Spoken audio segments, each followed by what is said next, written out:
wabarakatuh. Perkenalkan, nama saya Rizka Niasari. Saya dari kelompok 8 ingin menjelaskan bab 8.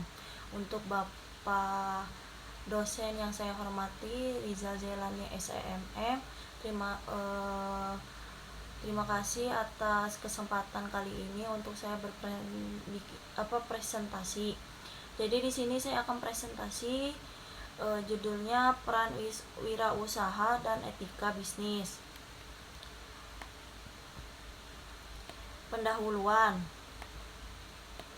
Sorotan terhadap perkembangan sosial ekonomi akhir-akhir ini semakin marak meskipun tidak secara terang-terangan.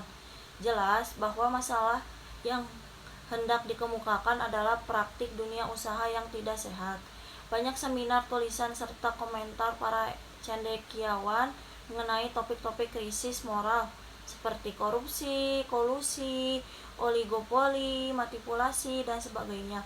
Bahkan kini bermunculan lembaga sosial yang secara spesifik menangani personel ketika seperti bisnis profesi. Fenomena ini menandai adanya kesadaran untuk mencari alternatif solusi persoalan sosial di luar pertimbangan material dan rasional semata, tetapi juga pertimbangan etika. Orang mulai percaya bahwa krisis politik, ekonomi, lingkungan hidup, serta budaya seperti yang kita hadapi bukan hanya kesalahan epistemologi dan manajemen, melainkan juga berakar pada sikap mental manusia sebagai pelaku. Atas dasar keprihatinan semacam itulah akhirnya kita melihat upaya mencari rumusan etika kontemporer yang lebih tepat. Selanjutnya, di sini juga ada peran, fungsi, dan wirausaha. 1. Peran wirausaha. Ropke 1995 mengelompokkan kewirausahaan berdasarkan perannya, yaitu sebagai berikut. 1. Memperkokoh perekonomian nasional yang berperan sebagai fungsi. 2. Pemasok, produksi, penyalur, dan pemasar bagi hasil produk-produk industri besar. Meningkatkan efisien ekonomi, khususnya dalam penyerap sumber daya yang ada.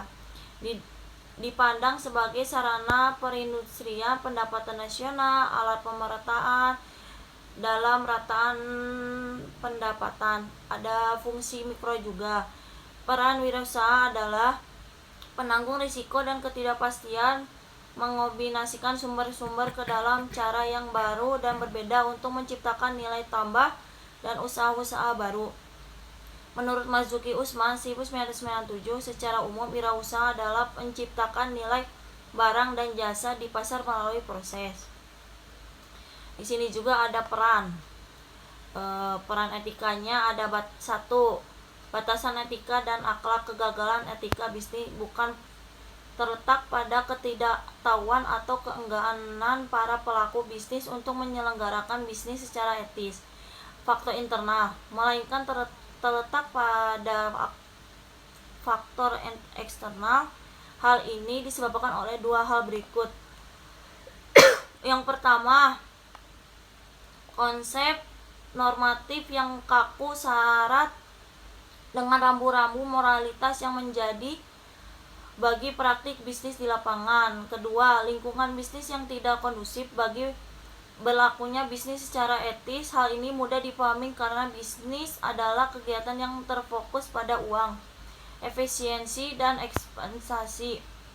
Oleh karena itu, demi eksistensi dan kemampanan, setiap pelaku bisnis akan menghalalkan segala cara. Tipu-menipu dipandang sebagai nilai yang menyimpang. Di sini juga ada merintis usaha baru. Berikutnya, di sini ada wirausaha adalah seseorang yang mengorganisasi pengelolaan dan memiliki keberanian menghadapi resiko. Sebagai pengelola dan pemilik usaha, business owner, manager, atau pelaksanaan usaha kecil, small business operator, seorang wirausaha harus memiliki 1. Percakapan untuk bekerja. 2. Kemampuan organisasi. 3. Kreatif. 4. Lebih menyukai tantangan. Menurut hasil survei Peggy Lambing 1998, sekitar 43% Responden wirausaha mendapatkan ide bisnis dari pengalaman yang diperoleh ketika bekerja di beberapa perusahaan atau tempat-tempat profesional lainnya. Sebanyak 15% responden telah mencoba dan mereka merasa mampu mengerjakannya dengan lebih baik, dan sebagai 11% dari wirausaha yang disurvei melalui usaha untuk memenuhi peluang pasar, sedangkan 46%-nya lagi karena hobi. Jadi di sini saya sudah menjelaskan presentasi. Mohon jika ada kesalahan yang kurang dimengerti atau perkataan yang kurang jelas, mohon dimaklumin. Dan di sini juga saya ada kesimpulan untuk presentasi yang sudah saya jelaskan, bahwa etika bisnis sangat krusial untuk keberhasilan jangka panjang suatu usaha, meningkatkan kepercayaan pelanggan, mengurangi resiko hukum, dan meningkatkan tanggung jawab mempertimbangkan dampak usaha mereka terhadap masyarakat lingkungan. Saran dan pertanyaan silakan disampaikan kepada saya. Dan untuk Bapak, mohon maaf jika ada kesalahan. Terima kasih. Wassalamualaikum warahmatullahi wabarakatuh. Wah, udah. Ini Ih, ayang mah. udah berhenti merah.